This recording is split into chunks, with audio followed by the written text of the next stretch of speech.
জানুয়ারি picnic উপলক্ষে শুরুতেই কিন্তু কম্পিটিশন হয়ে যাবে দুটো সেটআপের মধ্যে। এই একটা সেটআপ এখানে আছে দীপ সাউন্ড চন্দ্রকোনা টাউন, এখানে আছে তোতন মিউজিক চন্দ্রকোনা টাউন।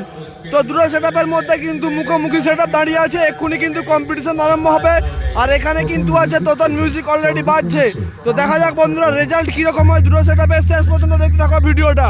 আর দু দলের কিন্তু পিকনিক চলছে, আর মাঝখানে কিন্তু অবশ্যই অনেক দর্শক জুটে গেছে। তো দেখা যাক কম্পিটিশন কেমন হয়। বন্ধুরা ইতিমধ্যে কিন্তু দুটো সেটআপই কিন্তু চালু দিয়েছে, তো দেখতে থাকো কেমন বাজছে।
নন্দকুমার সিং।